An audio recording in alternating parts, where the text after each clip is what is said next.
네, 안녕하세요. 2020 서울국제작가축제에 오신 여러분을 진심으로 환영합니다. 저는 사회를 맡은 문학평론가 강동호입니다. 올해 9회째를 맞이하는 작가축제는 내일을 쓰다를 주제로 전 세계 12개국 작가들이 모였습니다. 매 작가들이 이곳 서울에 모여서 직접 독자들과 만나 이야기 나눈 방식으로 진행되어 왔었는데요. 안타깝게도 올해는 코로나19로 인해 모든 행사가 온라인으로 개최되게 되었습니다. 작가축제 공식 웹사이트 라이브 카테고리에서 함께 하실 수 있으니 많은 응원과 참여 부탁드리겠습니다. 빠른 속도로 진행되고 있는 문명의 변화 속에서 우리는 무엇을 놓치고 어디를 향해 가고 있는 것일까요? 시는 또 문학은 무슨 소용, 무슨 쓸모가 있는 것일까요? 어쩌면 오늘 만날 두 시인이 이 어려운 물음에 대해서 해답을 또는 해답의 실마리를 제공해 줄지도 모르겠습니다. 오늘 세션의 주인공 독일의 시인 브리기테 올리신스키 그리고 한국의 이문재 시인입니다.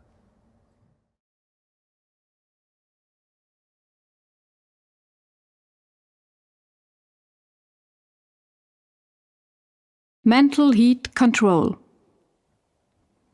Eine hochsensible Sonde wird im Gedächtnis befestigt und spannungsfrei an den Nackenwirbeln entlang bis zum Herzen, zum Zwerchfell, zur Vagina geführt. Verankerung prüfen. Verankerung prüfen. Speicher blinkt. Der Speicher blinkt. Damit ist die Starttemperatur erreicht. Legt Strom auf die Leitung.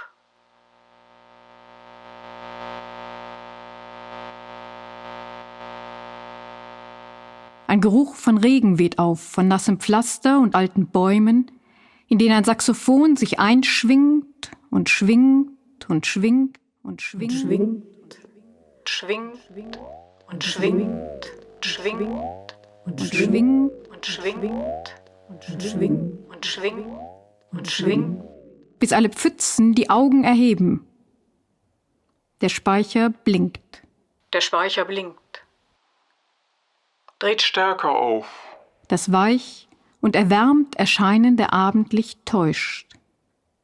Über dem flachen Scherenrücken steht die Kälte goldgefärbt und reizt in den Zellen wieder die Mittelmeerlust, sich nackt auf die Felsen zu werfen, an ihnen den Leib zu scheuern, zu reiben, die steinernen Risse zu ertasten, mit durstigen Händen an quarzenden Adern zu lecken und über die spröden, klüftigen Flächen sich auszuspannen unter der bloßen Luft, gedehnt bis an die Grenzen des Fleisches. Die Sonde erwacht. Ein winziger, glühender Sensor mitten im Gehirn. Dies war das Stichwort. Diese Lust ist auszubrennen. Keine neue Begründung. Anweisung löschen. Narbe löschen. Ist die Sonde entfernt? Sonde entfernt. Kontrolle positiv.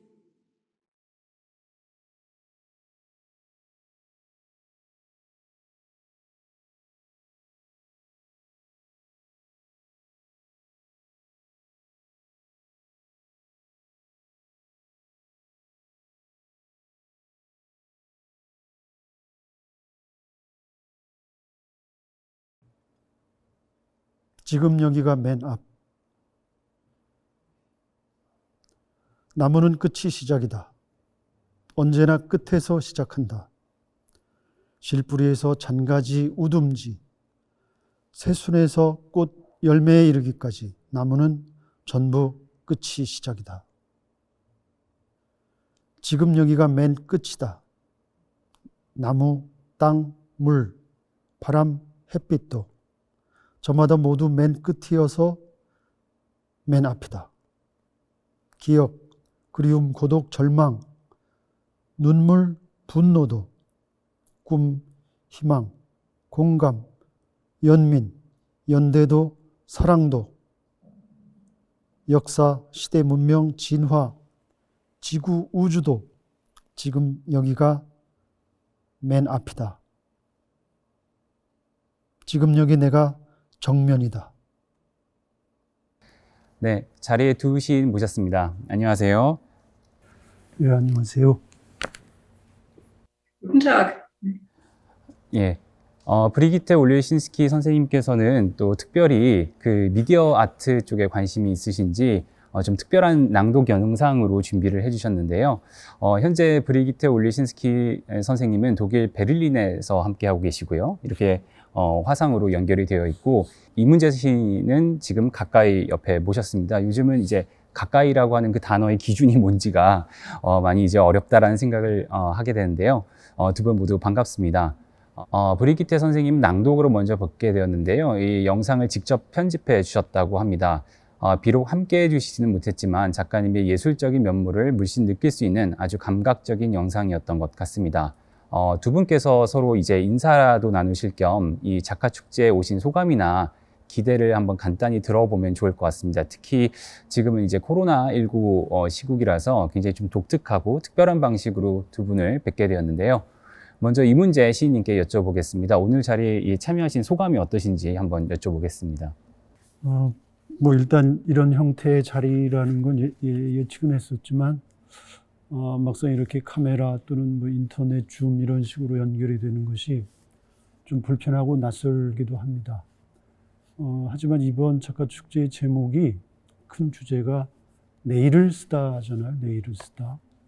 이 큰 주제와 이 세션 주제가 제가 요즘 붙잡고 있는 어떤 문제의식하고 긴밀하게 연관이 되기 때문에 큰 기대를 갖고 있고요. 또 오늘 베를린하고 연결이 되어 있기 때문에 저는 지금 우리가 지금 맞닥뜨리고 있는 이런 상황이 조만간 또는 뭐 쉽게 끝나지는 않으리라고 생각합니다. 그래서 이런 비대면으로 또 인터넷 기반으로 서로 만나고 대화하는 그런 연습을 하는 자리가 아닌가. 그래서 또 다른 시작이 시작되는 순간이 아닌가. 그리고 또 지금 독일에 계시는 선생님하고 이런 주제로 이런 방식으로 또 이야기를 나누게 돼서 그 자체로도 저는 의미가 있다고 생각을 합니다. 네, 또 다른 시작 혹은 연습이라는 말이 굉장히 인상적이었는데요. 다음으로 그러면 브리기테 올레신스키 선생님께 여쭤보겠습니다. 이 참여하신 지금 소감이 어떠신지요? Natürlich wäre ich sehr, sehr gerne nach Seoul gekommen, weil ich tatsächlich in Südkorea noch nicht gewesen bin. Ich bin an etlichen Orten unterwegs gewesen, bei Festivals, aber das Festival in Südkorea wäre das erste Mal gewesen, dass ich hätte kommen können. War sehr neugierig, und als wir alle dann vollkommen überrascht wurden von dem Ausbruch der Pandemie, habe natürlich auch ich verstanden, dass wir unter diesen Umständen keine Flüge buchen können, dass wir unter diesen Umständen keine langen Reisen machen können. Und über diese Enttäuschung hinweg bin ich dann sehr froh, dass wir jetzt tatsächlich die Möglichkeit haben, über dieses auch für mich sehr ungewohnte Format jetzt aufeinander zu treffen. Ich finde es hochinteressant unter denselben Gesichtspunkten, die Le Monget schon genannt hat. Einfach, dass wir uns einer ganz neuen Realität stellen müssen und in dieser neuen Realität damit zurechtkommen müssen, dass wir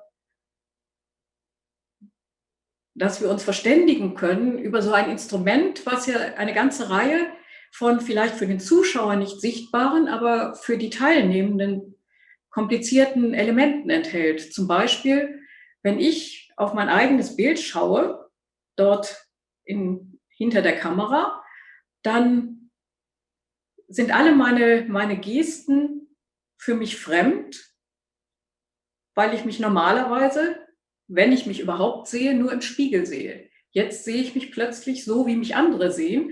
Das ist eine vollkommen neue und irritierende Erfahrung. Und alle Bewegungen, die ich mache, erscheinen mir, weil ich sie nicht im Spiegel sehe, spiegelverkehrt. Also es ist eine völlig, völlig verrückte und gleichzeitig sehr poetische Situation.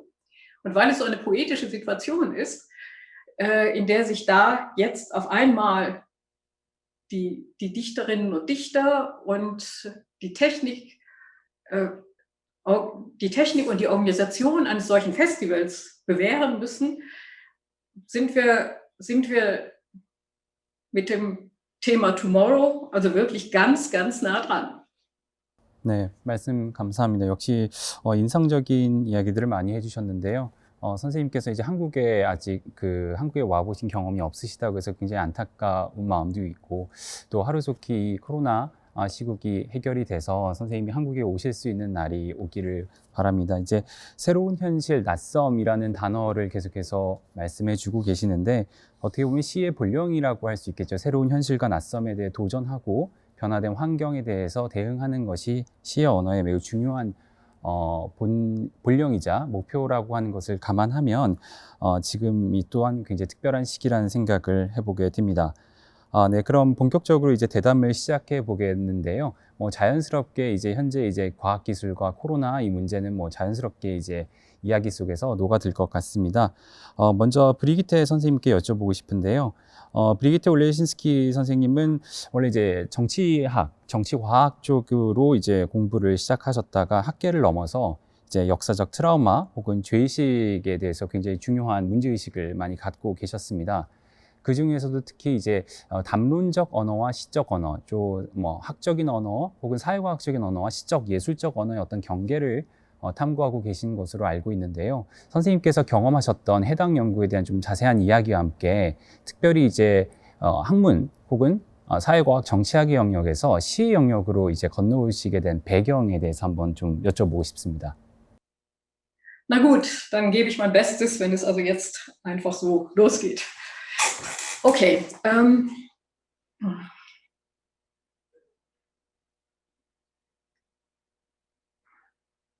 Sagen wir so, ich beziehe mich jetzt auf die Frage.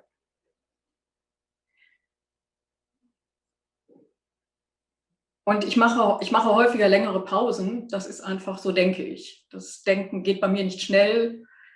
Das ist vielleicht auch ein Kennzeichen, also zumindest meiner Poesie, dass das Denken manchmal überschnell geht und manchmal eben dann, bis es im Sprechen angekommen ist, ein wenig braucht. Während gleichzeitig im Kopf natürlich sehr viele Dinge sich abspielen.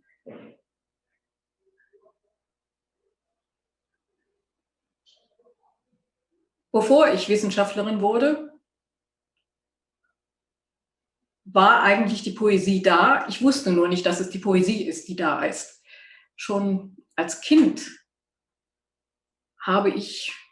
wurde mir erzählt, also ich selber erinnere mich daran gar nicht, schon als Kind habe ich Dinge besungen.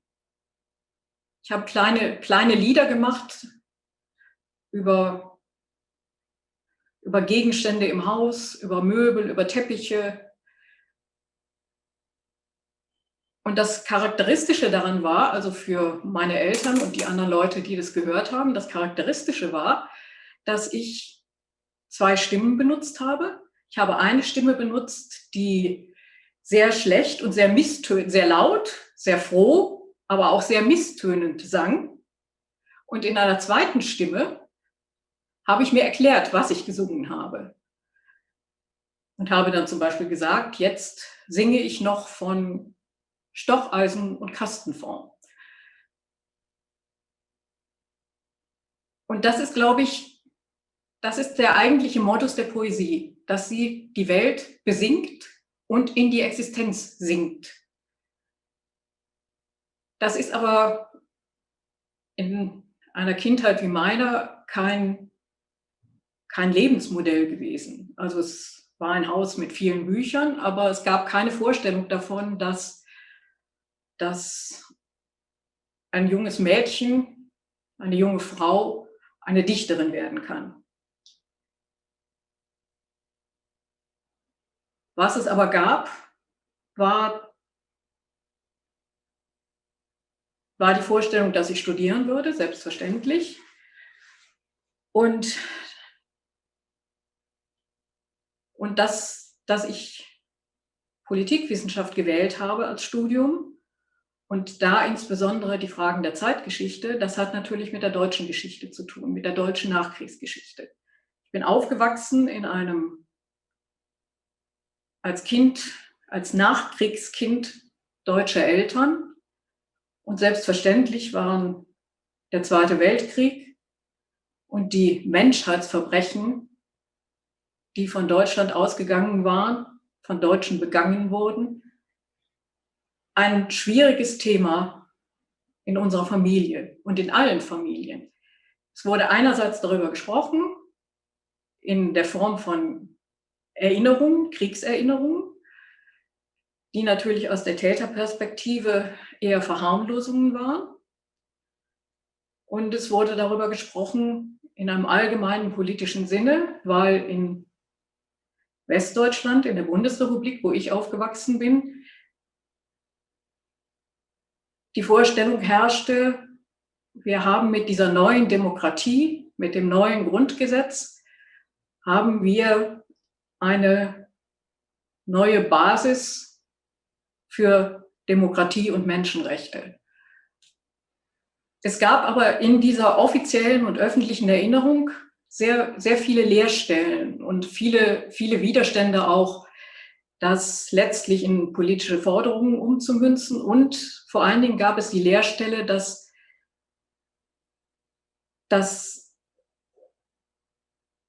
nicht wirklich gezeigt wurde, was gewesen war. Und ich habe mich spezialisiert auf die Arbeit an Gedenkstätten, die Einrichtung und Konzeption von Gedenkstätten und habe in der Zeit viel Forschung betrieben. Und diese Spezialisierung ist natürlich eine eigenartige, weil man sich mit Dingen beschäftigt, mit denen andere Leute sich sehr ungern beschäftigen. Ich habe über die Organisation von Konzentrationslagern gearbeitet. Ich bin abends ins Bett gegangen und hatte auf dem Nachttisch Hinrichtungsakten liegen zum Studium vor dem Einschlafen. Und es ist, wenn man das in dieser Spezialisierung als Wissenschaftlerin betreibt, es ist eine sehr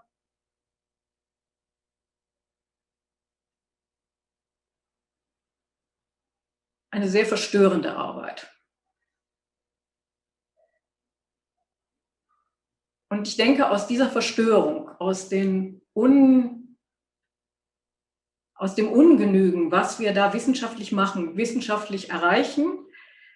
Wir haben wunderbare Gedenkstätten geschaffen, aber aus der Verstörung darüber, was wir damit eigentlich erreichen, hat sich sozusagen hinter meinem Rücken die Poesie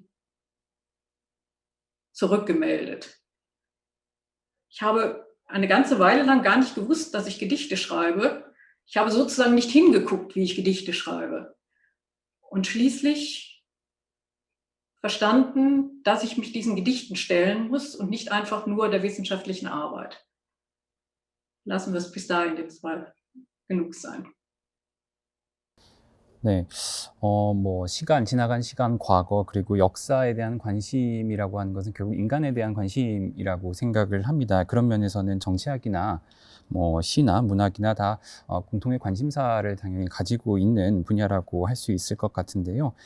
제가 비록 읽어보지는 못했고 접해보지는 못했지만 선생님께서 학자로서 이제 여러 가지 작업들을 하실 때 특히 이제 바이마르 시기에 어떤 과목의 어떤 역사에 대해서도 굉장히 많은 연구를 하셨다고 제가 어떻게 정보를 찾아서 알게 되었는데요. 그런 어떤 공부 혹은 연구의 내용 같은 것들이 시의 어떤 작업에도 직접적인 영향이나 어떤 서로 이제 상호 관계가 좀 있었는지 이런 것들이 조금 궁금합니다. Sicherlich, aber an vielen Punkten eben genau den Einfluss, dass über die Dinge, die ich in der Wissenschaft nicht schreiben oder arbeiten konnte, dass ich über die in Gedichten geschrieben habe, in einem weiteren Sinne. Die Sprache von Gedichten ist immer eine metaphorische Sprache. Und diese Metaphern zuzulassen, dem Unbewussten, das sich mit diesen Schrecknissen auseinandergesetzt hat, aber gleichzeitig ja auch ein völlig normales Leben in den 1980ern, 1990ern in einem modernen Land mit großen Entwicklungsmöglichkeiten und überraschenden zeitgeschichtlichen Wendungen. In diesem in diesen Widersprüchen hat sich eine, denke ich, eigene Gedichtsprache ausgebildet, die an diesen Widersprüchen arbeitet, durch die Art und Weise, wie sie ihre Metaphern setzt, wie das Unbewusste die Metaphern zulässt. Und ich denke, das ist der wesentliche Eintrag, den die zeithistorische Arbeit darin geleistet hat. 네, 말씀 감사합니다. 이번에는 이제 이문재 시인께 여쭤보겠습니다. 시인께서는 초기에 뭐 하룻밤에 9편의 시를 완성했을 정도로 일종의 굉장히 큰 영감 속에서 시 텍스트를 쓰고 그런 작업들을 해오셨는데요. 이후에는 이제 설계된 형태의 시, 그리고 21세기에 들어서는 생태주의 시 작품들을 발표하시는 등 여러 변화가 좀 나타났던 것 같습니다. 시집을 엮는 방식과 사유의 주제 변화에 따라서 시인의 언어를 대하는 태도에도 변화가 있었을지 그것이 좀 궁금합니다. 지금 올레신스키 선생님 그 시를 쓰시게 된 배경 또 이력 말씀을 듣다 보니까 저하고 뭐 공통적인 부분도 있고 또 상당히 거리가 있는 부분도 있는데요. 올레신스키 선생님이 그런 것처럼 저도 한국에서 전후 세대에 속합니다. 잘 아시겠지만 한국 전쟁이 1950년에 시작이 되어서 1953년 7월에 일단락이 되었는데 끝나지 않고 아직도 휴전 상태죠. 저는 전쟁의 과로가 처진 뒤 6년 뒤에 태어났는데, 물론 저는 전쟁을 직접 경험하지는 않았지만 저희 부모님 세대 또 저희 그 형님 세대들로부터 이제 간접적으로 전쟁을 경험했습니다. 그런데 여기서 간접적이라는 표현이 비유적인 것이 아니라 저는 어린 시절에 이제 피란을 다니는 꿈을 많이 꾸었습니다. 피란을. 실제로. 그것은 이제 부모님들의 전쟁 체험이 저에게 들어와서 저의 어떤 무의식에 이제 영향을 끼치기 시작한 것이죠. 그런 전쟁 체험 그렇지만 제가 처음 시를 쓸 때에는 그 전쟁 체험, 올레신스키 선생님 말씀대로 하면 그 어떤 역사, 시대, 이런 그 무게감으로 저희 시에 들어오진 않았었습니다. 지금 강 선생님 말씀하신 것처럼 저는 처음 시를 쓸 때는 마치 무당처럼 내가 쓰는 것이 아니라 무언가를 받아 적는 그런 방식의 시 쓰기를 했습니다. 그러니까 제가 지금 한 40년 가까이 시를 써왔는데 그때 내가 시를 쓰는 방식의 변화를 약간 비유적으로 표현하자면 처음에는 이를테면 우편 배달부 역할을 하지 않았나, 무당 역할이겠죠. 받아 적는. 그러다가 이제 번역을 하는 방식. 사물이든 그것이 어떤 사태든 어떤 사건이든 그것을 내 나름대로 번역을 해서 독자에게 전달해 주는 그런 식으로 이제 변모를 했다가요. 나중에는 이 사회에 대해서 지금 저는 역사 시대라기보다는 문명 차원으로 이렇게 점프를 했다는 그런 인식을 가지고 있습니다. 그러니까 처음에는 어떤 상상력에 기반한 서정시를 쓰다가 20대 후반 30대 초반에 이 도시적인 삶 또는 이 산업 문명이 갖고 있는 어떤 엮이는 거대한 그늘에 주목을 하게 되면서 문명 차원으로 제가 갑자기 확대되었습니다. 그래서 그때부터는 우편 배달부에서 번역가로 변모를 했다가 그 다음에는 이 표현이 좀 그렇지만 어떤 전도사의 역할을 하는 것이 아닌가. 이 전도사는 어떤 특정 종교하고는 좀 무관한 겁니다. 지금 이 문명의 변화, 문명의 속도를 보면 저는 대단히 긴급한 지금 그런 조바심, 불안감, 무기력 이런 것들이 복합적으로 제 안에서 지금 뒤에 엉키고 있는 상황이기 때문에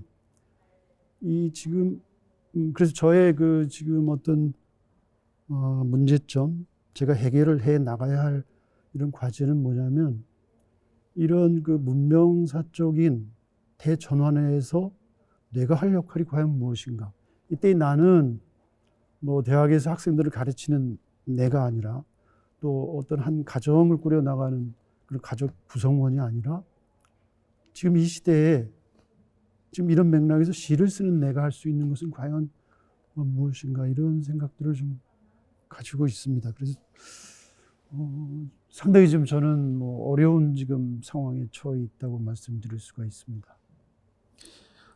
선생님께서 방금 이제 전후 세대라는 표현을 쓰셨는데요. 공교롭게도 이제 올리신스키 선생님도 이제 2차 세계대전 이후에 사실 이 전쟁을 경험하지 않았던 세대로서 과거의 타인의 기억과 그 기록에 대한 관심을 갖고 이제 시가 출발되었다는 느낌이 들었고, 선생님께서도 이제 한국전쟁 이후 세대로서 그 전 다른 사람의 삶을 어떻게, 방금 무당이라는 표현을 쓰셨지만 이제 다른 사람의 삶과 언어를 어떻게 내가 전달하고 복원할 수 있는가에 대해서 굉장히 큰 관심을 갖고 계신 것 같습니다. 그런 것은 이제 어떻게 보면 시인으로서 시가 가지고 있는 매우 중요한 문제의식이라는 생각이 들고 있고요.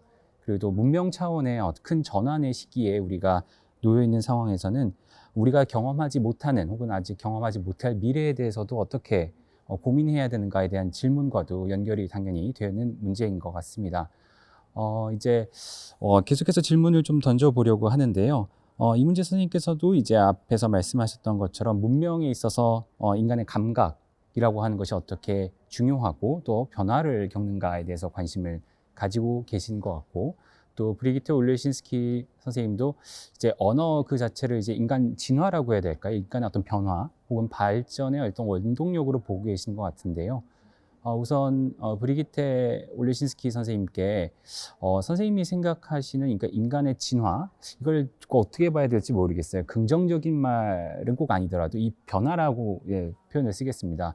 이 변화와 이 언어의 어떤 관계에 대해서 한번 여쭤보고 싶고요. 관련해서는 나중에 이문재 선생님께도 의견을 들어보고자 합니다. Ich denke, dass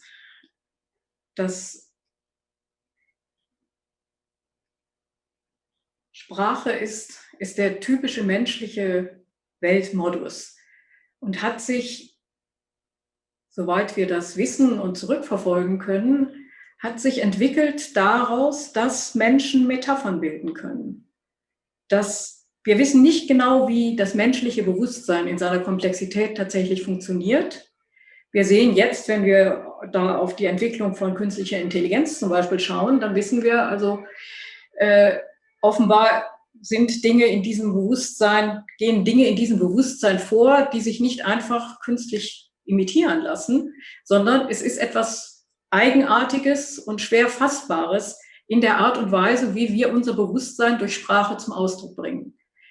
Und genau an dieser Stelle sehe ich Poesie im Grunde genommen als die älteste Weltsprache der Welt. Alle Kulturen, von den frühesten bis von denen wir das wissen und rückschließen können, bis zu den heutigen globalen, umfassenden Kulturen, haben Poesie entwickelt. Poesie ist praktisch der primäre Modus der menschlichen Entwicklung.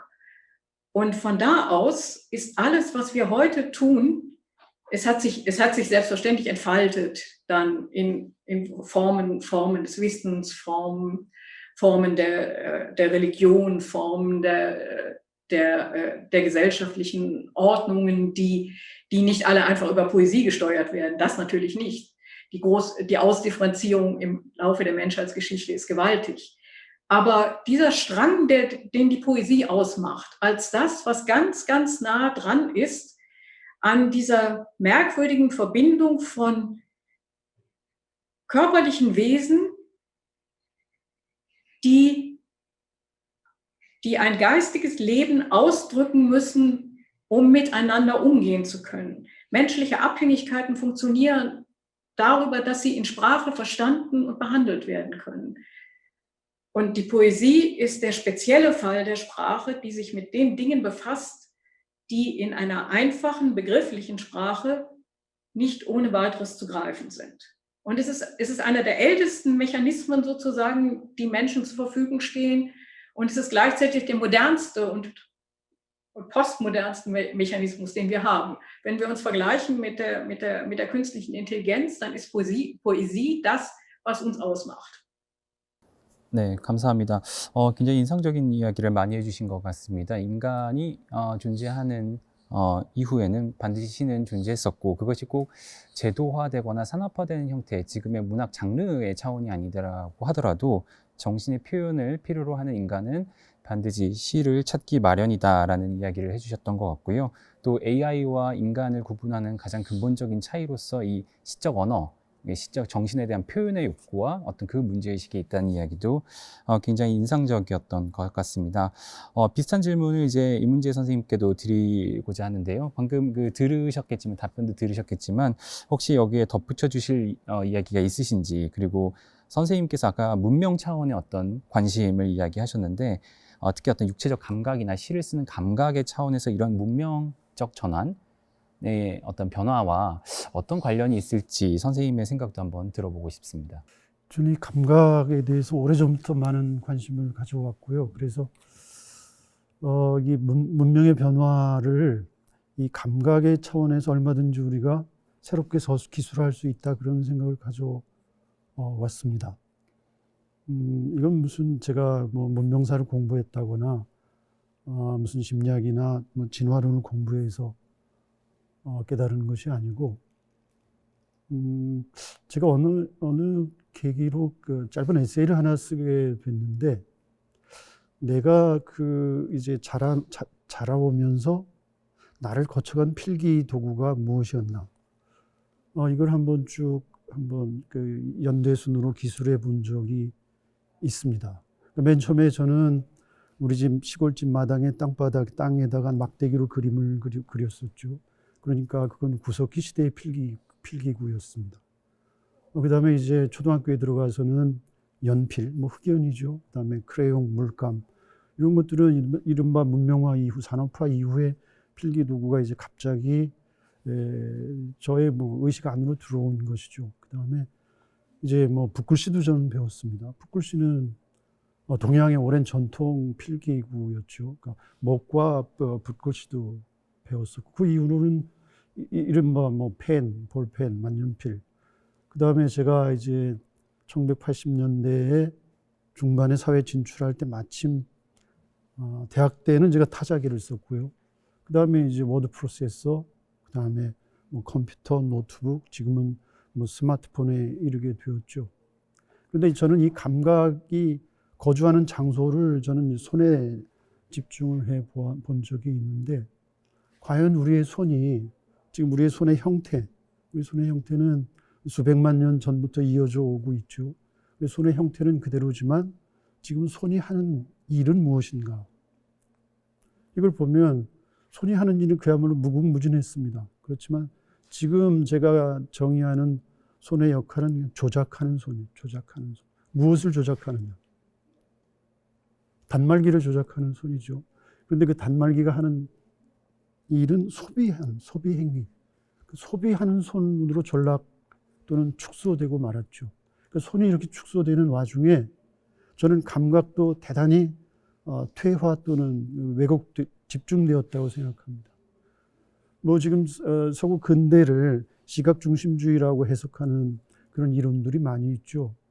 저는 시각과 청각이 지금 우리 문명을 지배하고 있다고 보는데, 이거는 아마 올레신스키 선생님이 관심을 가지고 있는 여성성하고도 저는 연관이 된다고 봅니다. 시각 중심주의는 유럽적인 남성의 그 문화죠. 그건 힘의 논리입니다. 지배의 논리. 그렇지만 지금 우리가 빼앗기고 있는 나머지 세 가지 감각이 있습니다. 그것은 미각, 후각, 촉각인데, 이걸 근접 감각이라고 하죠. 이 근접 감각은 우리가 가까이 하지 않으면 우리가 경험할 수 없는 또는 교감할 수 없는 그런 감각입니다. 좀 전에 말씀드렸듯이 시각은 남성의 것이고, 그래서 그걸 원격 감각이라고 하죠. 이 근접 감각은 여성의 것입니다. 여성의 것. 그리고 그동안 우리가 무시해 왔거나 외면해 왔거나 방치해 왔던 그런 친밀성의 영역인데, 저는 이게 지금 문명의 전환을 제가 늘 화두로 삼고 말씀을 드리지만, 이걸 감각의 차원에서 말씀드리면 우리가 빼앗겨버린 감각을 되찾는 과정, 그러니까 시청각에서 미각, 후각, 촉각으로 전환되는 과정이 저는 문명 전환의 과정이라고 저는 오래전부터 생각해 왔는데, 이게 말로는 쉽죠. 글로 쓰기는 쉽지만 이 감각을 온전하게 회복하는 것. 그러니까 5가지 감각이 조화와 균형을 이루는 상태로 가기 위해서는 우리는 그야말로 우리가 지금 익숙하다고 여겨오는 것, 당연하다고 여기고 있는 모든 것을 우리는 지금 포기해야 합니다.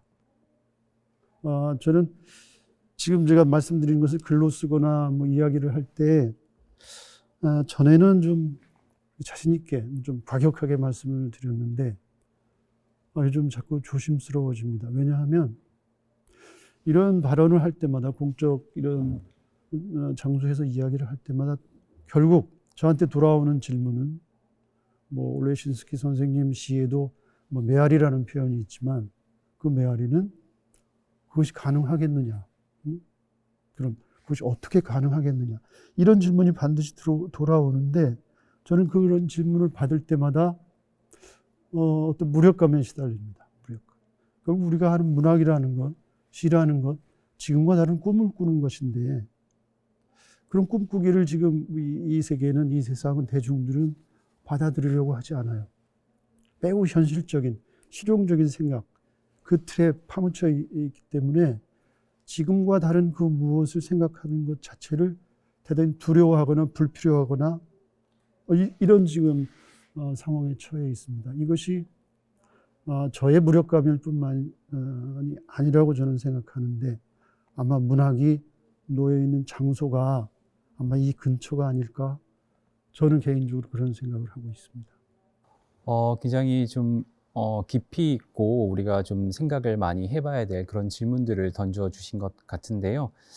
선생님께서도 말씀하셨던 것처럼 이제 매체라고 하는 것은 단순히 이제 어떤 문학을 위한 도구에 끝난 것이 아니라 문학을 형성하는 어떤 근본적인 감각까지도 주조할 수 있는, 만들어낼 수 있는 매우 중요한 어떤 뭐 기반이라고 할 수 있을 것 같아요. 그래서 뭐 독일의 뭐 미학자이긴 하지만 프리드리히 히틀러 같은 사람들은 타자기의 출현이 어떻게 근대 문학을 출현하게 만들었는가, 이 페미니즘과 관련해서도 이 이야기를 하기도 했었고, 또 이제 서구가 지나치게 시각 중심적인 문화 속에서 계속 발전해 왔다라는 것을 자크 데리다나 장르 낭슨이 그래서 촉각을 다시 복구해야 된다, 촉각에 대한 감각을 사유해야 된다라는 이야기를 하시기도 했는데, 어떻게 보면 언어의 어떤 내용뿐만 아니라 언어를 어떻게 감각하게 하느냐, 이 문제도 굉장히 중요한, 특히 지금 같은 시대엔 더 중요한 문제가 아닐까라는 생각을 해보게 됩니다. 네, 계속 흥미로운 대담이 이어지고 있는데요.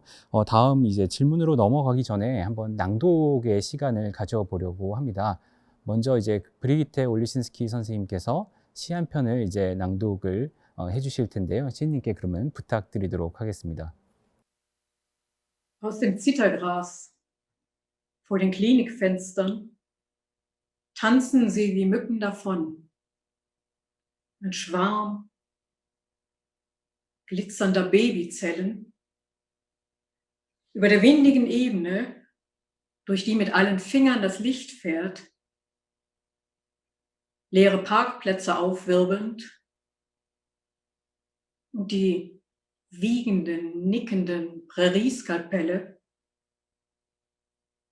die unter rollenden Wolkenzügen das flüchtige Bündel eilends auseinander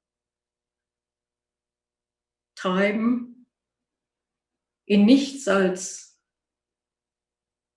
flirrende Augen, Flügel, Zehenpixel. 네, 감사합니다. 시인의 작품에는 최신 기술과 자연이 만든 어떤 잔재 위에서 세워진 도시, 그리고 그 속에 사는 사람들이 등장하면서 매우 독특한 분위기를 풍기고 있는 것 같습니다.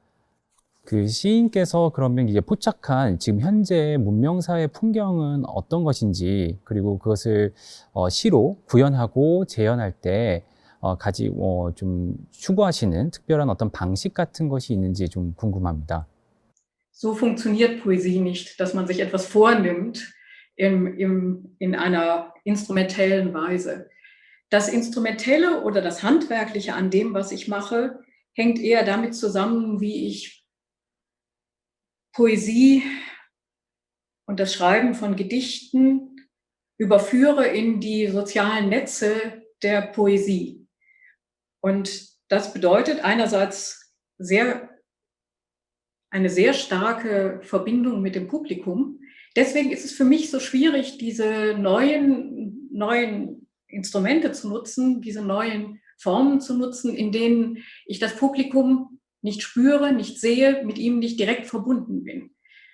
Normalerweise sind meine Auftritte, die von der Performance leben, weil das Publikum einen Teil dieser Performance bildet. Seine Anwesenheit, sein Atmen, seine Reaktionen sind Teil dessen, was ich auf der Bühne mit den Gedichten zu erreichen versuche. Normalerweise, also ich spreche, wenn ich auf einer Bühne stehe, ich spreche einige Gedichte, so ähnlich wie jetzt, nur ein bisschen ferner. Also ich stehe und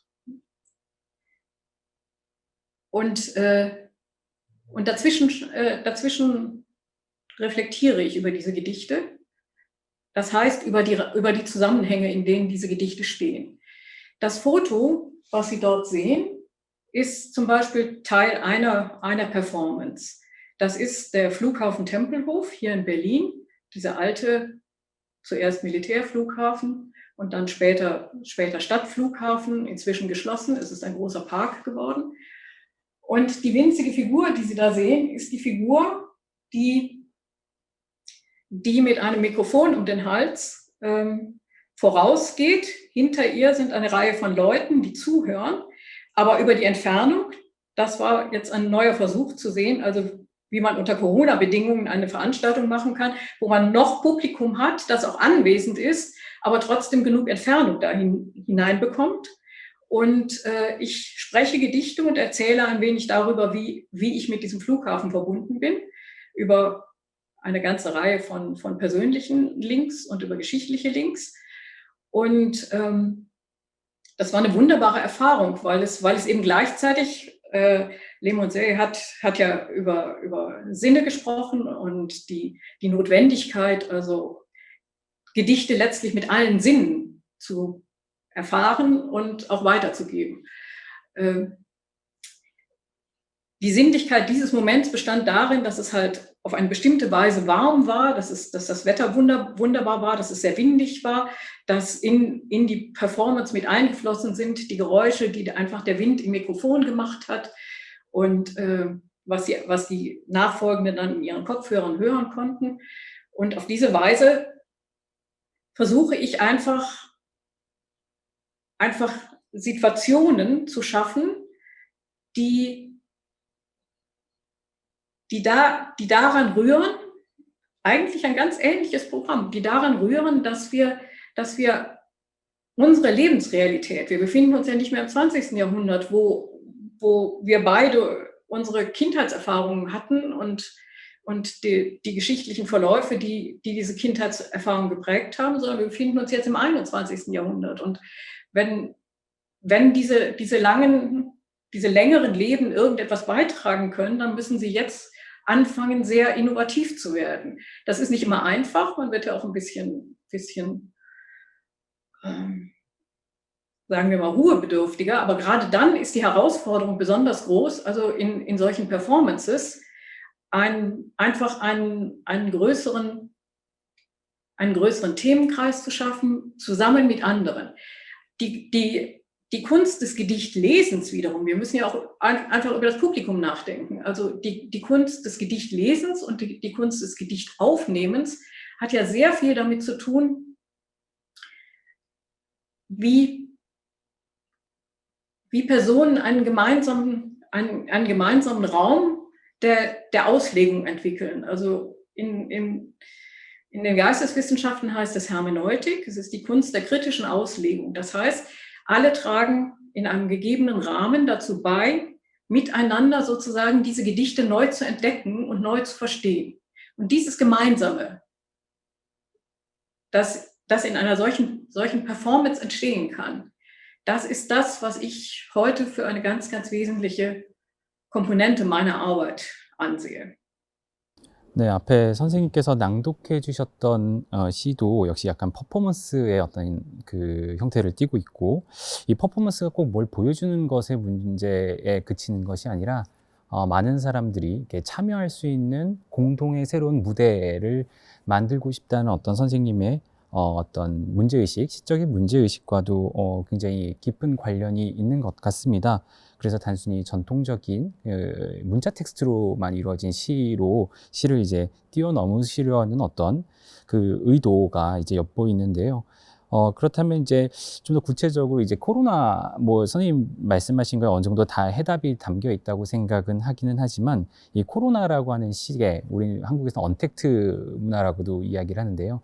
사람과 사람이 공통의 그런 무대, 접촉이 점점 어려워지는 그 시기에 진입하게 될 것 같은데, 그럴 때 이제 선생님께서는 이제 시가 어떤 새로운 미래의 새로운 형태, 새로운 어떤 방식을 추구해야 된다고 생각하시는지도 덧붙여서 질문 드리고 싶습니다. Wir sind ja noch an den Anfängen dessen, was uns da neu in die Welt gekommen ist. Und im Augenblick können wir nicht viel mehr tun, als neugierig darauf zu bleiben, was eigentlich unsere eigenen Reaktionen darauf sind. Und also ich merke durchaus eine ganz enorme innere Bewegung, die dadurch entsteht, dass so viele Dinge, die ich für selbstverständlich gehalten habe und die ich halt für eigentlich alle Menschen für sehr, sehr, sehr wesentlich halte, nämlich Nähe herstellen zu können, miteinander auch über unterschiedliche Auffassungen, sei es Politik, seien es Fragen der Lebensweise, der Gesellschaft, tatsächlich des Zivilisationsprozesses, dass wir diese Fragen jetzt plötzlich nicht mehr in derselben Direktheit verhandeln können, in der sie verhandelt werden müssen. Und meines Erachtens, denn Menschen verständigen sich nicht miteinander nur über Texte und nur über Begriffe. Ganz im Gegenteil. Also Poesie leistet eigentlich eine Aufhaltung und der Begrifflichkeiten, in denen wir viel zu schnell feststecken, weil wir auf Eindeutigkeiten aus sind. Wenn aber jetzt die Corona-Situation von uns verlangt, also eine ganze Reihe von Verhaltensweisen, die sozusagen diesem osmotischen Verstehen untereinander entgegenstehen, dann denke ich, wird das uns alle ganz gewaltig verändern. Und eine Nebenhoffnung ist natürlich, dass wir an dieser Stelle nochmal ganz neu begreifen, dass wir alle auf einem gemeinsamen Planeten leben und dass auf diesem einen gemeinsamen Planeten, wenn es uns nicht gelingt, Verständigungen herzustellen, auch über diese Hindernisse hinweg, dass dann Corona dazu führt, dass sich die Gesellschaften wieder stärker voneinander isolieren, dass sie Angst voreinander bekommen, weil sie voneinander isoliert sind. Denn nur Begegnungen machen es möglich, wirklich zu begreifen, dass wir alle Menschen sind auf diesem einen Planeten, für den wir auch mitverantwortlich und verantwortlich sind. Und wenn ich das jetzt nochmal ins Positive der Poesie wende, in der Hoffnung, dass es ein Positives der Poesie gibt, dann ist es natürlich der Gedanke, dass zum Beispiel die Schwierigkeiten oder die interessanten Dinge, die sich auftun, wenn wir anfangen, Poesie aus einer Sprache in die andere zu übersetzen, dass diese Prozesse, was wir dabei lernen, was wir dabei merken, dass diese Prozesse dazu beitragen, diese sozusagen jetzt erst einmal in so eine Art fern und permanenten Übersetzungsmodus gestellte Gesellschaft, dass wir der etwas an die Hand geben können. Mir hat vorhin dieser Ausdruck Übersetzer für Gesellschaft hat mir sehr, sehr gut gefallen, weil ich denke, das gilt in so vieler Hinsicht. Es gilt dafür, dass letztlich Sprache nie eindeutig ist, sondern mehrdeutig ist und dass wir da ein Instrument haben, mit dem wir mit Mehrdeutigkeiten untereinander umgehen können und sie in vielerlei Hinsicht in Verständigung verwandelt, obwohl sie paradox ist, obwohl sie widersprüchlich ist, obwohl sie uns Angst macht, wenn die Dinge nicht so eindeutig sind. Aber ein ganz wesentlicher Punkt scheint mir auch, dass Corona uns alle nochmal daran erinnert, dass die Conditio Humana, das menschliche Wesen, ist im Grunde genommen Verletzlichkeit. Wir müssen diese Verletzlichkeit, das, was oft als Schwäche verstanden und missverstanden wird, wir müssen diese Verletzlichkeit als eine gesellschaftliche Qualität begreifen. Und ich denke, dafür ist Poesie ein sehr gutes Mittel. 네, 굉장히 생각을 할 수 있을 만한 깊은 생각의 어떤 여지를 남길 만한 이야기를 많이 해주셨는데요. 이제 코로나가 주는 어떤 역설적인 교훈이라고 할까요? 인간이 얼마나 상처받기 쉬운 존재인가, 취약한 존재인가, 그리고 그것을 이 전 지구적인 차원에서 우리가 어떻게 같은 운명 속에 놓여 있는가를 한번 다시 깨닫게 만드는 그런 계기가 되었고, 시가 그런 것에 대응해서 어떤 일들을, 새로운 일들을 모색할 수 있다는 이야기셨던 것 같습니다. 이 지구적인 어떤 운명, 요즘 인류세의 이야기도 굉장히 많이 나오는데요. 이 부분에 대해서는 아마 이문재 선생님께서도 굉장히 하실 이야기가 많을 것 같습니다. 선생님께서는 전환을 위한 지구적 상상력으로 이제 많이들 명명이 되는 어떤 그런 새로운 문제의식을 화두로 시 작품을 발표하고 계시는데요. 선생님께서 이런 사유를 하시게 된 계기도 궁금하고, 또 앞에서도 잠깐 말씀을 하셨지만 선생님께서 생각하실 때 지금 현재 우리가 처해 있는 어떤 문명적 위기, 이걸 지구적인 차원에서 어떻게 생각을 해야 될지도 한번 여쭤보고 싶습니다. 예, 아까 저의 시쓰기의 이력을 말씀드리면서 간단하게 소개를 해드렸던 것 같은데, 저는 초기에 상상력주의자, 바슐라르의 몽상에 기반한 그런 상상력의 언어에 관심을 갖고 있다가 나중에 이제 생태주, 에콜로지 쪽으로 이렇게 급격한 전환을 이루었는데요. 그 전환의 계기는 어떤 제가 책을 읽거나 특별한 어떤 인물을 만나거나 그런 것이 아니었고, 제가 20대 후반, 30대 초반에 이제 사회생활을 시작하면서, 그때 저는 이제 기자 생활을 했었는데, 명색이 시를 쓰는 젊은 청년인데 하루 24시간 중에 내가 나로서, 내가 시인으로서 이 세계와 또는 나 자신과 대면하는 시간이 급격하게 줄어드는 거였어요. 도시에서 살아가는 직장인, 월급쟁이 이런 쪽으로 급격하게 내가 흡수되고 있구나, 빨려 들어가고 있구나. 거기에 대한 자각, 그 다음에 그럼 이 혼란스러운 상황을 그럼 나는 어떻게 극복할 수 있는가? 극복하지 못한다면 최소한 어떻게 견뎌낼 것인가? 이런 문제의식과 이렇게 대면하는 와중에 이 도시적인 삶, 이 산업 문명 자체에 큰 문제가 있구나. 그때 제가 발견하는 것은 다들 아시겠지만 속도의 문제였어요. 속도. 이게 너무 빠르다.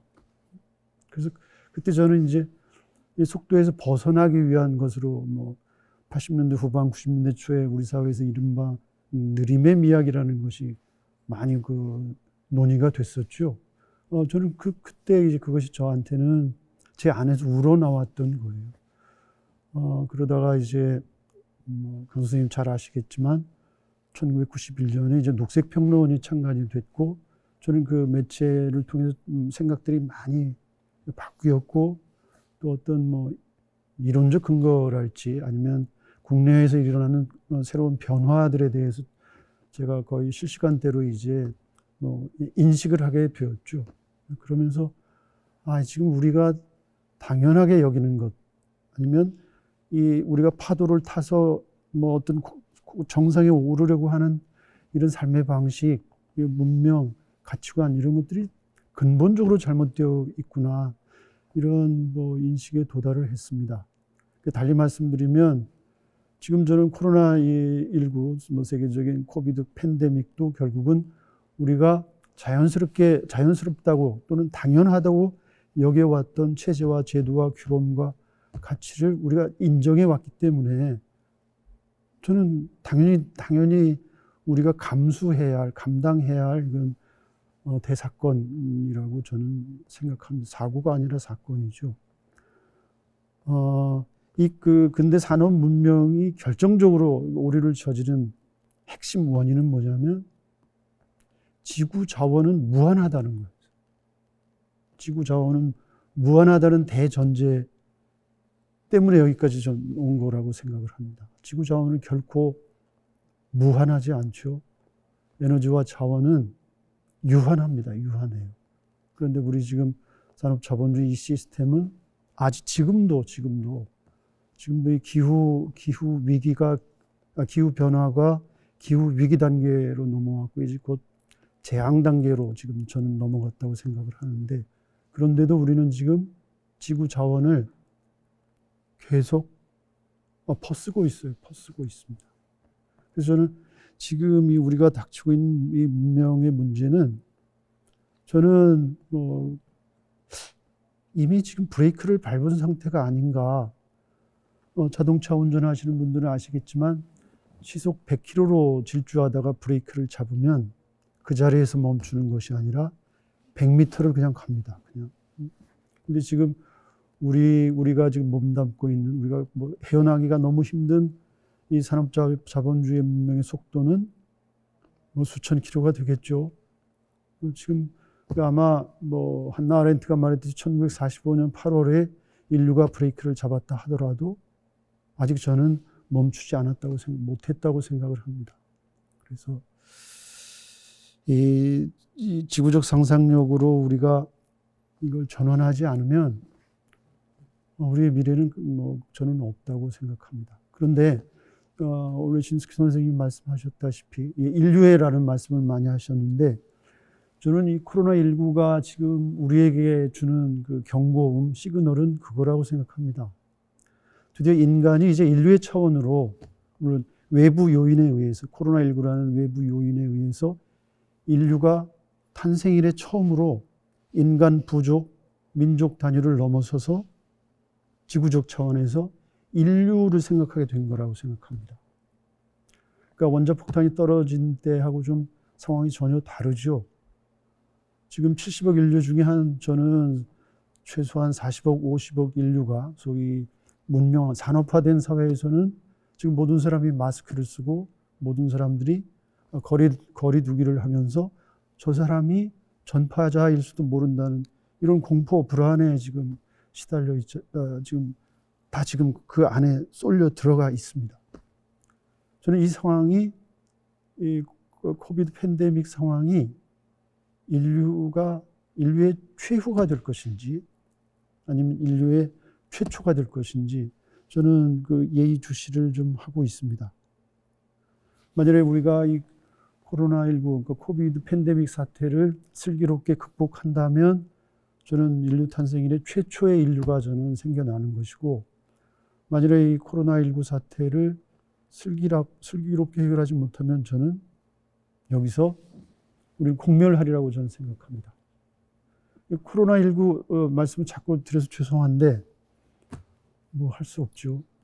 저는 이 코로나 사태를 해결하는 그 지점이 뭐냐면, 백신을 개발하고 치료제를 개발한다고 해서 이 코로나 팬데믹을 극복했다고 저는 생각하지 않습니다.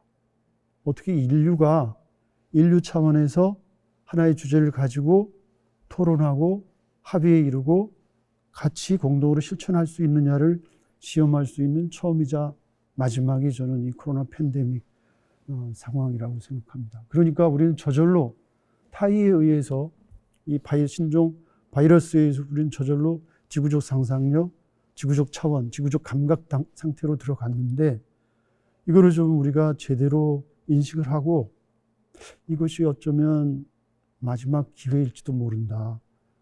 그거부터 우리가 공유하는 것, 아마 거기에 문학의 역할이 조금 남아있지 않을까, 저는 요즘 그런 생각을 하고 있습니다. 네. 여러 가지 이야기를 해주셨는데요. 제가 최근에 한 인류학자가 이 코로나 사태에 대해서 이제 인류가 생각하는 어떤 방식에 대해서 좀 비판적으로 접근하는 글을 읽은 적이 있는데요. 우리가 끊임없이 이제 바이러스나 병을 이제 박멸하려고 하고 제거하려고 했었던 그 오래된 근대적 시각을 오랫동안 지금도 가지고 있다라는 이야기를 하시더라고요. 이제 사실은 이 병이라고 하는 것은 사회에 존재하는 수많은 타자들, 난민, 소수자들까지도 다 비유적으로 연결될 수 있다는 걸 생각을 해보면 코로나를 뭐 없애거나 백신을 개발하는 게 근본적인 문제가 아니라 어떻게 하면 공존을 할 수 있는지에 대한 상상력, 바로 그것을 통한 이제 그것을 위해 시가 무엇을 할 수 있는가, 이게 굉장히 중요한 문제가 아닐까라는 생각을 좀 해보게 되었습니다. 자연스럽게 그래서 이제 시의 어떤 쓸모, 소용에 대해서도 한번 그러면 이야기를 해 보려고 하는데요. 지금처럼 어떤 새로운 어떤 문명적 전환의 시기 속에서 시가 어떤 의미가 있는지에 대해서 이야기를 좀 나눠보고자 합니다. 그 전에 먼저 이문재 선생님의 시를 같이 읽고 이야기를 이어나가도록 하겠습니다. 선생님께 그럼 낭독을 부탁드리도록 하겠습니다. 제가 낭독하기 전에 좀 전에 이제 오레신스키 선생님이 자신의 시를 낭송하셨잖아요.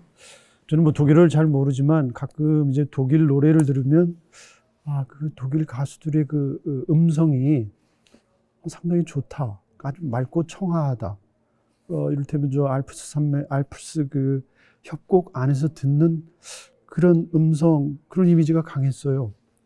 근데 오늘 뭐 이렇게 직접 시인이 자신의 시를 낭송하는 걸 들으면서 그 알프스 협곡에서 듣는 듯한 그 어떤 청량한 그 음성 이미지를 경험하게 돼서 일단 감사하다는 말씀을 드리고요. 제 시는 아마 좀 듣기에 그렇게 편안하지는 않으실 거예요. 왜냐하면 어떤 뭐 리듬이 있는 것도 아니고 그냥 담담하게 평지를 걸어가듯이 읽겠습니다. 도보술래라는 시입니다. 도보술래. 나 돌아갈 것이다. 도처의 전원을 끊고 덜컹거리는 마음의 안달을 마음껏 등질 것이다.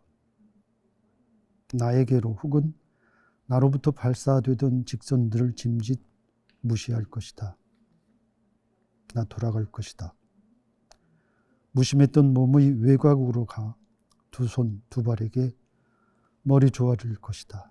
한없이 작아질 것이다. 어둠을 어둡게 할 것이다. 소리에 민감하고 냄새에 즉각 반응할 것이다. 하나하나 맛을 구별하고 피부를 활짝 열어놓을 것이다. 무엇보다 두 눈을 쉬게 할 것이다. 이제 일하기 위해 살지 않고 살기 위해 일할 것이다. 생활하기 위해 생존할 것이다. 어두워지면 어두워질 것이다. 네. 잘 들어보았습니다. 선생님께서 앞에서도 말씀하셨던 일종의 뭐 지구적 상상력일 수도 있고요. 일종의 생태주의적인 관점 속에서 현대 문명 속에 살아가고 있는 인간의 삶을 어떻게 이제 생각해야 될 것인가, 사유할 것인가에 대한 고민이 많이 담겨 있는 시처럼 저는 읽혔는데요.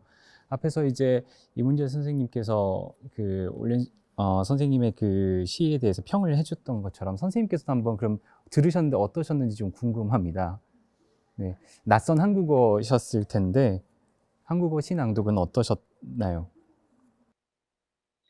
Das ist jetzt schwierig, weil ich natürlich die Dinge nicht auf dieselbe Weise sagen kann. Niemand kann, also ich merke mir sowas nur bis zu einem gewissen Grad. Also es kann sein, dass es nicht so schön wird wie vorhin, weil es da so ganz aus dem ersten Impuls kam. Also ich habe es als ganz, ganz unnötig empfunden, dass Limousin gesagt hat, er lese zu monoton vor, weil ich denke, dass es ganz im Gegenteil bei der Art des Gedichtes, die er vorgelesen hat, eine sehr gute Entsprechung gibt zwischen dieser Form ein Gedicht über das sich nach innen wenden und von innen her erforschen, bis wohin das Innen reicht. Und in dieser Form also eigentlich immer langsamer und nach innen gekehrter zu werden, also fast wie eine Art Entropie, das ist etwas, was genau mit dieser Art des Vortrags auch übereinstimmt, wenn der Dichter sich nach vorne beugt und einfach mit ruhiger Stimme das vorliest, was er da tut. Da wäre die große Geste, also jetzt nach außen gehend, wäre geradezu kontraproduktiv, weil sie nicht diesem Gedicht entspricht. Also von daher hat mir diese Lesung sehr gut gefallen und ich danke Ihnen dafür, dass ich das hören durfte. 네, 감사합니다. 어떻게 선생님 마음에 드시는지요? 네. 이제 더 이어서 이제 대담을 마무리하기 전에 이제 아마 선생님들께서 각자 시에 대한 그리고 현재 어떤 문화, 문명에 대한 생각을 이야기하시면서 아마 여러 가지 이제 궁금한 점들도 두 선생님들께서 각각 가지고 계실 거라고 생각을 합니다. 그래서 이제 두 분께서 이제 서로 질문하고 대답을 해보는 시간을 가져보려고 하는데요. 먼저 이문재 선생님께서 올레신스키 선생님께 한번 어떤 궁금하신 점이 있었는지 좀 여쭤보고 싶습니다. 예, 제가 좀 전에 말씀드린 것하고 뭐 이어지는 그 질문이 될 텐데요. 이번 서울국제작가의 그 프로필 사진을 보면 올레신스키 선생님만 유일하게 이 검은색 마스크를 하셨어요. 그런데 저는 이 인류세가 마스크와 함께 도래했다. 뭐 저는 이렇게 생각을 하고 있고요.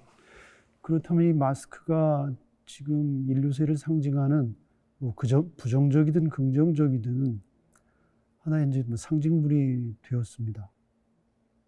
그래서 제가 아까 뭐 드린 말씀하고도 연관이 되지만 우리 올레신스키 선생님께서는 이 코비드 팬데믹이 그야말로 인류가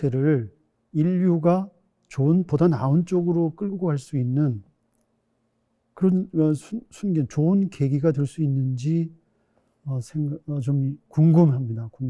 그리고 만일에 이 코비드 팬데믹이 더 나은 미래로 가기 위한 인류의 어떤 전환점이라면 그런 맥락에서 시는 무엇을 할 수 있는지 아니면 올레신스키 선생님 자신은 개인적으로 무엇을 하실 것인지 이런 것들이 좀 궁금합니다.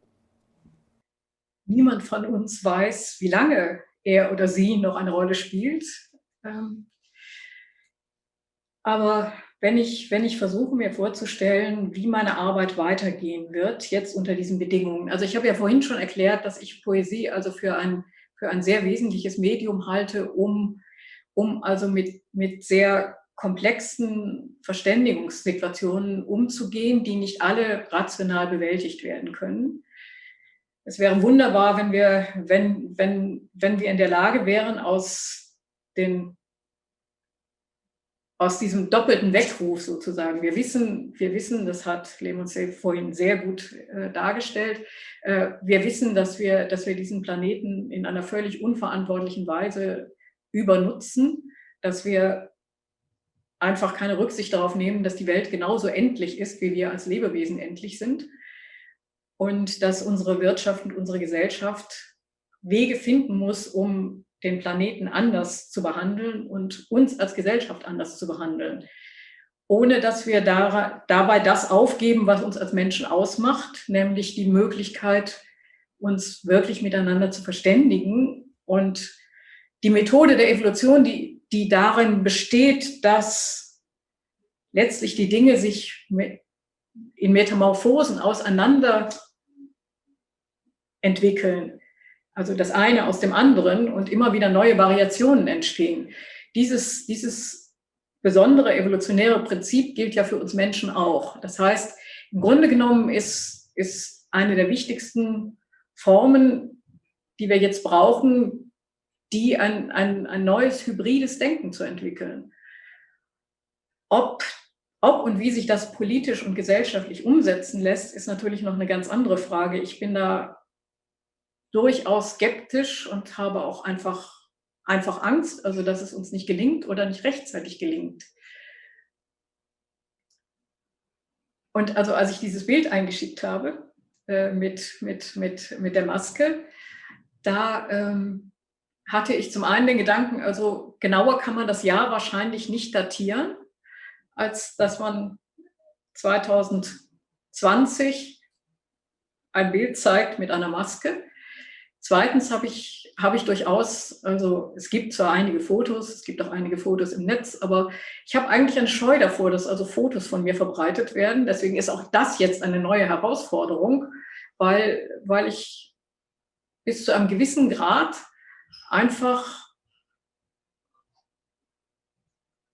die Unmittelbarkeit der unmittelbaren Begegnung schätze. Dann sieht man sich in die Augen und befindet sich auf Augenhöhe.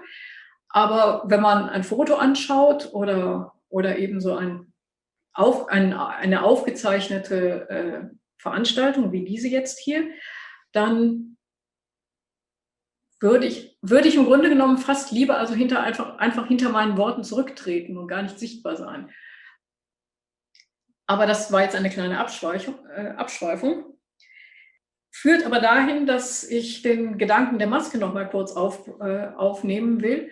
Tatsächlich ist es ja für uns alle jetzt, denke ich, sehr, sehr eigenartig, sich im öffentlichen Leben miteinander zu verständigen, wenn wir gleichzeitig diese Masken tragen. Wir haben jetzt hier aufgrund der Aufzeichnungssituation den Luxus, dass wir keine Maske tragen müssen. Aber vorhin, als ich mit der S-Bahn und U-Bahn hierher gefahren bin zum Haus für Poesie, da hatten wir selbstverständlich alle Masken auf und es gibt also sehr, sehr böse Blicke für die keine Masken aufhaben oder das Statement, das damit verbunden ist, keine Maske aufzuhaben, ist ein politisch desaströses Statement. Und deswegen fällt es mir fast schwer, also die Maske jetzt in irgendeiner Form symbolisch oder metaphorisch aufgeladen zu sehen, weil sie so eine absolute medizinische Notwendigkeit ist und weil sozusagen die symbolische und metaphorische Arbeit, die beginnt dahinter, dass wir lernen, mit unseren Maskengesichtern auch zu kommunizieren. Das würde ich als so eine ganz dringende Frage ansehen. Wie kommunizieren wir im öffentlichen Raum mit diesen Masken im Gesicht? 잘 들어봤습니다. 그러면 이번에는 반대로 올레신스키 선생님께서 이문재 선생님께 혹시 드리고 싶은 질문이 있으면 한번 들어보고 싶습니다. Was mich sehr interessiert, weil ich ja sehr häufig also mit Übersetzungen zu tun habe. Also es gibt hierzulande so ein wunderbares Prinzip, was also von vielen Poesieinstitutionen genutzt wird, dass wir Programme haben, in denen Dichter übersetzen, und zwar in wechselseitig und mit Dolmetschern dazwischen, aber dass es so über mehrere Tage sich Dichter treffen und gemeinsam an ihren wechselseitigen Übersetzungen arbeiten. Auf diese Weise habe ich viele Gedichte aus Sprachen übersetzt, die ich als Sprache nicht spreche, aber oder manchmal nicht mal lesen kann, wie zum Beispiel das Koreanische, was ich ja auch nicht lesen kann. Aber ich hatte zum Beispiel das Privileg, also Kim Hui-sun aus dem Koreanischen via Interlinearübersetzung und Dolmetscher ins Deutsche zu übertragen, deutsche Gedichte daraus zu machen. Und umgekehrt hat Kim Hui-sun mich übersetzt ins Koreanische. Das sind die Übersetzungen, die im Rahmen dieses Festivals verwendet werden, wofür ich sehr dankbar bin. Und meine Frage an Lemoncel ist jetzt,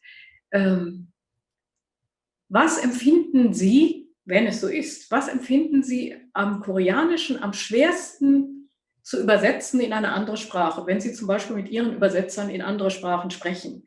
Was merken Sie, was immer am schwierigsten ist zu übersetzen? 예, 저는 단순하게 답을 할 수가 있습니다. 뭐 부사어나 뭐 특정 단어를 번역하기가 어려울 수도 있겠지만 저는 우리 한국어를 외국어로 번역할 때 조사와 종결어민을 어떻게 처리할 수가 있는지 저는 이게 이런 고민을 몇 번 해본 적이 있습니다. 나는 너를 사랑한다라는 문장하고 내가 너를 사랑한다는 문장, 이거는 우리말에만 있는 조사 하나가 바뀌었을 뿐인데 이걸 영어나 아니면 독일어로 번역하려면 지금 몇 개의 문장이 앞뒤에 맥락을 만들어줘야만 가능한 거예요. 그래서 저는 저도 아직 한국어 문장을 구사하는 게 아직도 불편하고 서툽니다. 특히 어떤 움직임을 단순한 그 설명문으로 표현하기가 대단히 어려워요. 그래서 저는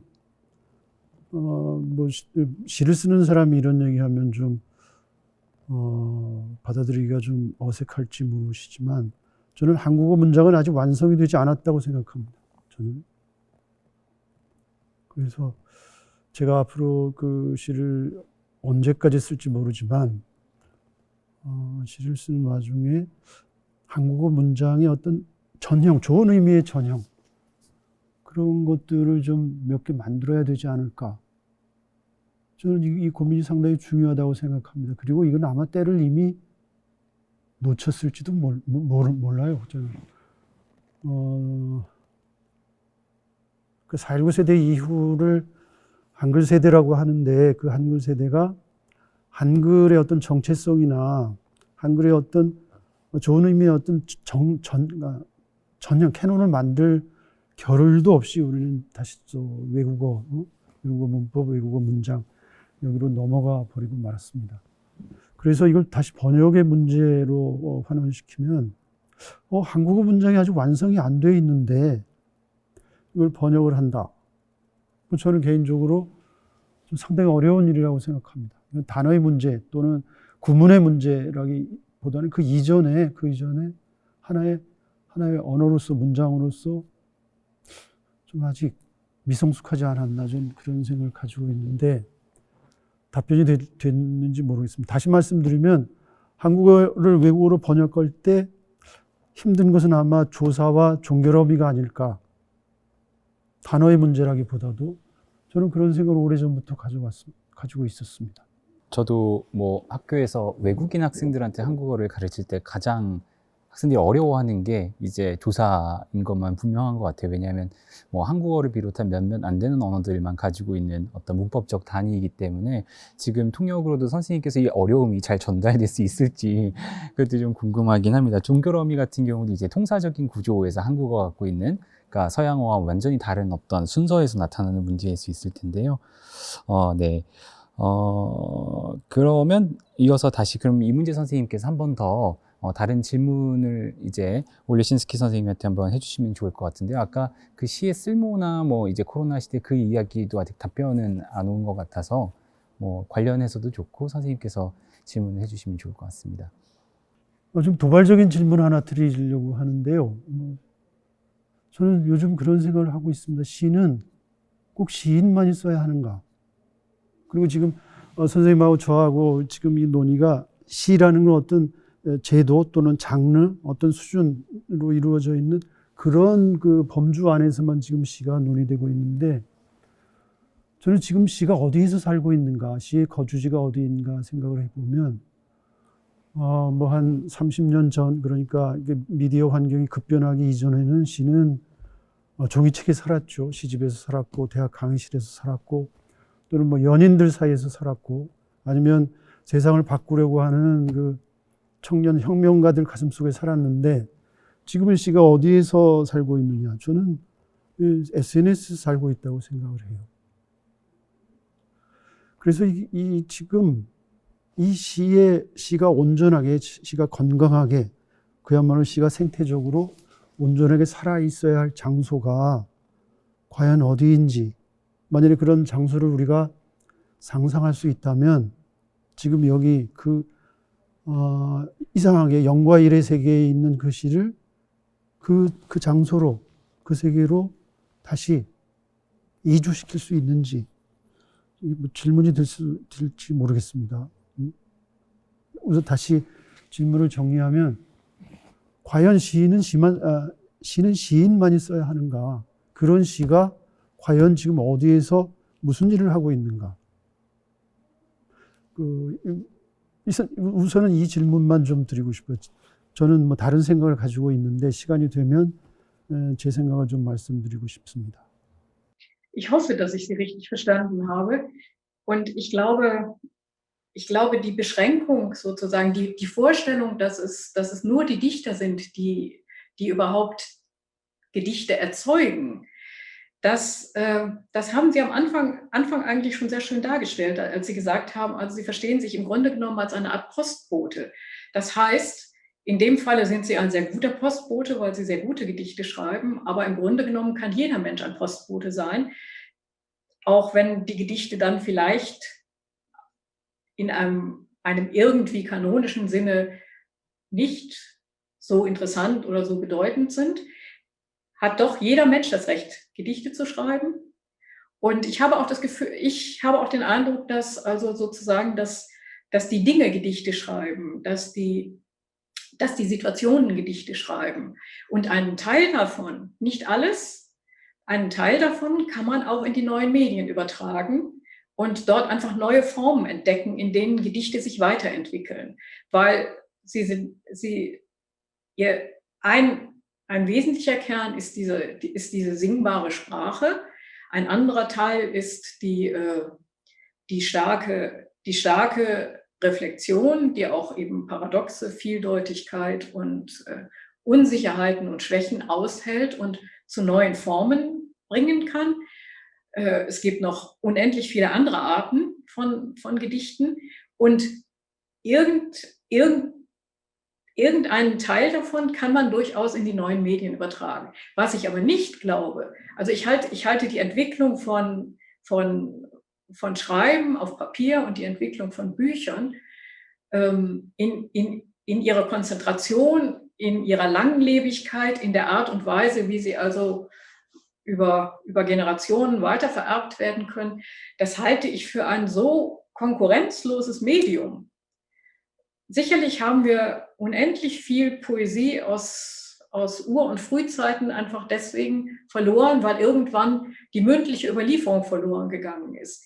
Wie viel mehr ist in Büchern übrig geblieben, das auch noch da sein wird, wenn der große elektromagnetische Blitz das ganze Digitale vernichtet hat. Und von daher glaube ich nicht, dass sich das Schreiben von Gedichten auf Papier erledigt hat. Ganz im Gegenteil. Aber es ist eben nur eine Form. Und ich denke, das, woran wir heute so stark arbeiten, alle miteinander, Dichter und Publikum, also die Art und Weise, wie ein Publikum an Gedichten teilnimmt, ist auch wieder Teil eines Gedichtprozesses. Ich glaube, wie wir daran arbeiten, das ist wirklich zukunftsfähig, weil es nicht an einem Medium alleine hängt. 네, 잘 들어봤습니다. 그럼 마지막으로 이제 올레신스키 선생님께서 이문재 선생님께 드리고 싶은 질문 또 마지막으로 한번 들어보도록 하겠습니다. Wie sieht sein Arbeitsalltag aus? Wie schreibt er, wo schreibt er, wann schreibt er? 저 이런 질문을 가끔 받는데요. 이거 답하기가 좀 난감합니다.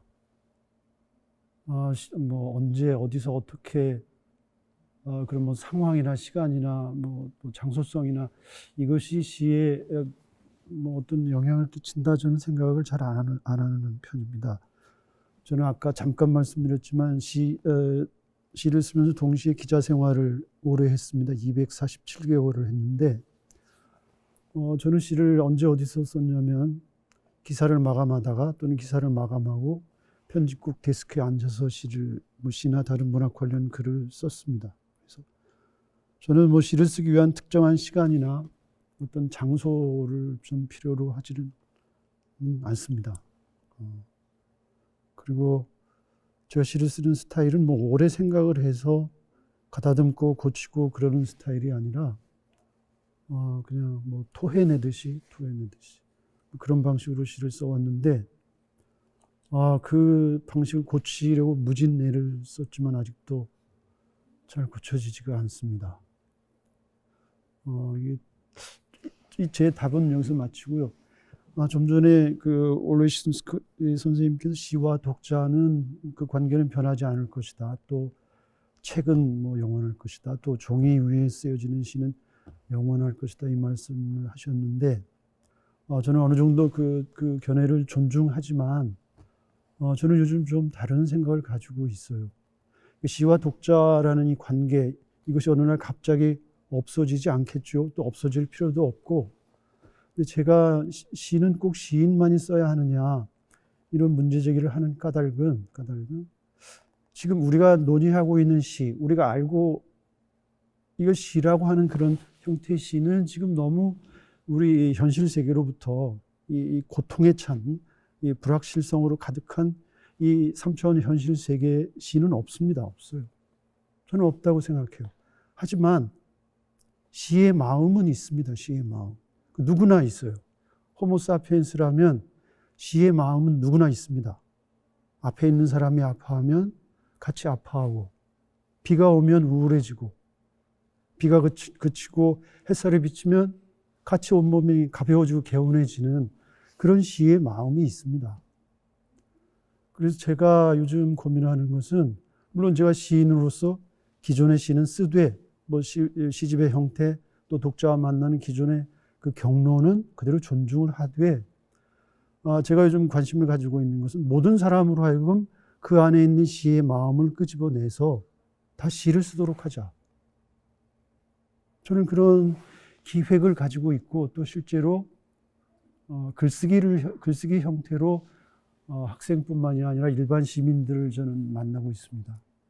그래서 앞으로 그 시인에게 주어진 그 역할, 특히 전환과 관련되어서 시인에게 주어진 역할은 보통 시민들을 찾아가서, 민중들을 찾아가서 당신 안에 있는 시의 마음을 찾아내도록 하는, 이건 선생이 아니라 촉진자의 역할을 해야 하지 않을까. 저는 그런 생각을 가지고 있어요. 그런 촉진이 늘어날 때, 그런 촉진이 또 이 지구적으로 확대가 될 때, 이 코비드를 넘어서, 기후 위기를 넘어서 우리가 인류가 탄생한 이래 한 번도 건설해 보지 못한 그런 새로운 미래를 저는 만들어갈 수 있다고 생각해요. 기존의 시를 인정하되, 기존의 시는 기존의 시대로, 그 법칙대로 굴러가되, 시인의 역할, 시의 자리, 이것들을 새로 지금 우리가 개척해 나가야 하지 않을까. 저는 오늘 그 말씀을 꼭 드리고 싶었습니다. 네, 선생님 말씀 잘 들었습니다. 말씀하신 것처럼 시라고 하는 것이 시집이나 문자 텍스트에 갇혀 있는 것이 아니라, 시의 서양에서도 마찬가지고 동양에서도 마찬가지지만, 시라고 하는 말 자체가 원래는 굉장히 많은 언어적인 활동들 전체를 다 포괄할 수 있는 그런 개념이었었던 거죠. 지금의 어떤 변화하는 상황 속에서도 시가 무엇을 할 수 있는지, 또 시가 어떤 것이 되어야 하는지에 대한 어떤 새로운 생각, 어떤 전환의 생각이 또 필요한 시기가 아닌가, 그런 생각도 해보게 되었습니다. 계속 흥미로운 이야기들이 진행이 되고 있는데요. 여기 있는 저희뿐만 아니라 온라인으로 함께하고 계신 독자님들도 궁금한 점이 굉장히 많을 것 같습니다. 시인들도 독자분들과의 어떤 소통이 조금 아쉬울 것 같은데요. 그래서 저희가 그 아쉬움을 조금이나마 해소하고자 사전에 독자님들로부터 질문을 받았습니다. 영상으로 이제 확인을 한번 해보시겠습니다. My name is Mato Manguslot, and I'm a literary translator from Korean into Dutch and English. And I read the poetry collection by Lee Moon-jae called Nongdam, or The Joke, which I really enjoyed, mostly for its variety. It's a rather short collection of poems, but it includes reflections on nature, some more spiritual poems, as well as a poem that touches on love. Now, my question for the author relates to the poem called The Table is the World, which seems to be a meditation on globalization and modernization. In the span of one generation, we see the table being described from a village with only local products to the world with products from all around the globe. And this transition seems all the more palpable in a country like Korea, making it a recurring theme in Korean literature. And the final stanza could be read as an encouragement to come to terms with this progress rather than to fight against it. And I was wondering if the author, in writing poetry, has gotten some help in finding peace of mind. I look forward to hearing your answer. 오독은 시를 오독하는 것은 독자에게 아주 최대 권리 중에 하나죠. 시인은 시를 쓰고 발표할 뿐이지 그 발표된 시가 독자에게 어떻게 받아들여지는지에 대해서는 개입할 수 없고 또 개입해서도 안 됩니다. 그런데 이런 질문이 오면 또 할 수 없이 답을 할 수밖에 없는데 저 시의 그 후반부에서 제가 저런 변화, 세계화, 급격한 세계화, 마을이 사라지고 갑자기 식탁에 지구 전체가 올라오는 이 급격한 변화를 제가 받아들이지 않은 게 결코 아니었습니다. 이런 변화를 우리가 거부할 때 그때 새로운 지속 가능한 미래가 올 것이다. 저는 그런 의미로 시를 썼는데 오히려 또 제가 저 질문을 잘못 이해했는지 모르겠지만 저는 상당히 비판적으로 지금 문명 특히 이제 저는 이 음식물을 통한 우리 음식물 또 렌즈를 통해서 들여다보면 거기 모든 문제가 거기 집약이 되어 있습니다.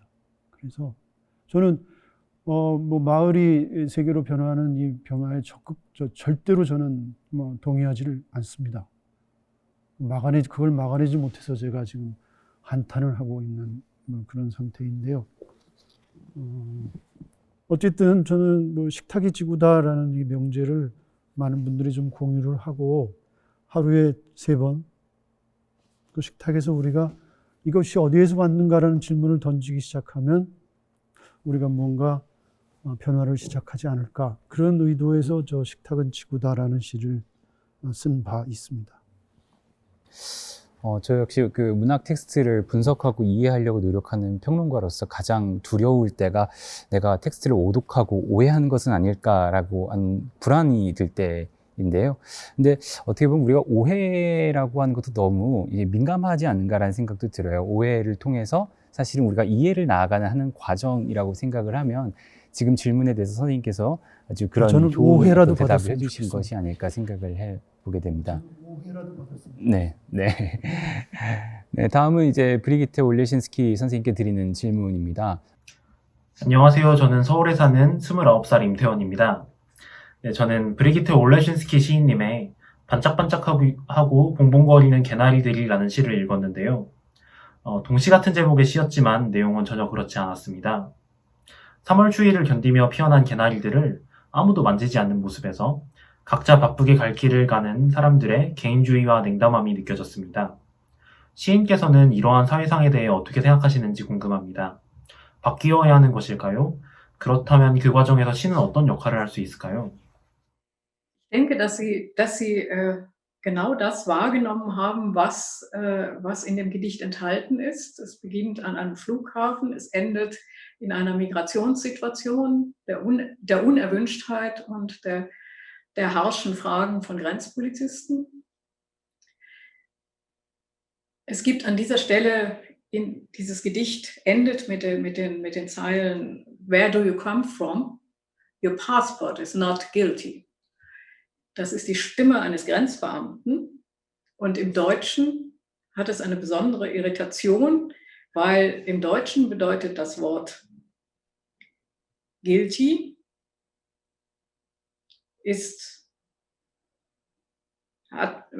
heißt im Deutschen schuldig, während das Wort gültig dem Pressewort und Passwesenwort valid entspricht.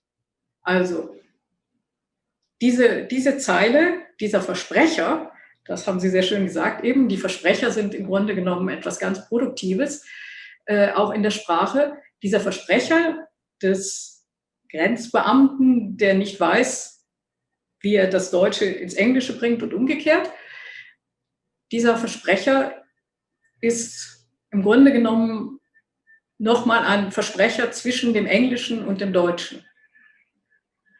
Und diese Situation haben Sie als Leserin, glaube ich, sehr genau gespürt. 네, 이제 슬슬 마무리를 할 시간인데요. 오늘 대담에 관한 이제 마지막으로 간단한 소감을 들어보고 싶습니다. 먼저 올레신스키 선생님 오늘 어떠셨는지 한번 궁금합니다.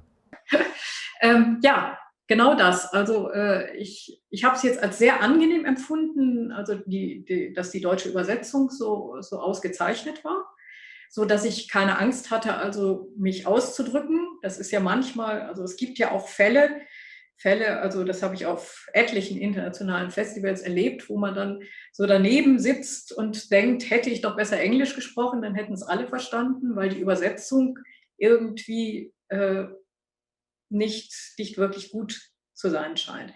Diese Übersetzung, also das, was ich von Ihnen verstehen konnte, klang sehr gut. Da bin ich dann schon mal sehr beruhigt, weil das so sehr man also auch die Fehler und die Versprecher und die Irritationen schätzt, so wunderbar ist es auch, wenn natürlich trotzdem und mitten darin eine echte Verständigung entsteht. Und hier war das jetzt einfach sehr gut organisiert und von daher fand ich jetzt auch, dass es eine produktive Diskussion war, obwohl ich natürlich lieber uns in einem Raum gesessen hätte und wir hätten uns wirklich in die Augen gucken können und unmittelbar aufeinander reagieren können. Aber es war jetzt in der Form, in der Sie das da organisiert haben, war es eine interessante und gute Erfahrung. 네, 감사합니다. 이문재 선생님은 어떠셨는지요? 글쎄요, 뭐, 모두, 그러니까 시작할 때 말씀드렸지만, 이 뭐 사회적, 지구적 거리두기라는 전혀 뭐 예기치 못한 생소한 환경에서 지금 작가 축제를 지낸 그런 경험을 하게 돼서 이 새로운 시작이구나 그런 느낌이 들기도 하면서 지금 이런 상황에서 작가가 문학이 그러니까 세계 문학이 지구 문학이 무엇을 할 수 있는가 이런 고민들을 하게 되는 자리여서 저는 뜻이 깊었습니다. 앞으로 당분간은 이런 방식으로 소통하고 토론하고 뭐 합의를 추구해야 되지 않나 그런 생각을 하게 됐고요. 그럼 또 하나는 모든 작가들하고 한번 이런 문제를 공유하고 싶은데요. 과연 우리가 우리 후배 미래 세대에게 과연 우리는 무엇을 물려줄 수 있을까? 저는 요즘 어린아이들이나 청년들하고 눈을 마주치기가 상당히 좀 힘이 듭니다.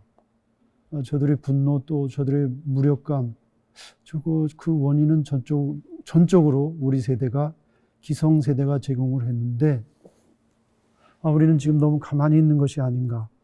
그 문학의 역할이 반성 또는 뭐 성찰 이런 거라면 우리 작가들이 또 시인들이 기성세대로 하여금 되돌아보게 하고 저는 회개라는 말을 좋아하는데 그 원래의 뜻은 기독교에서 회심은 180도 달라지는 거라는 거예요.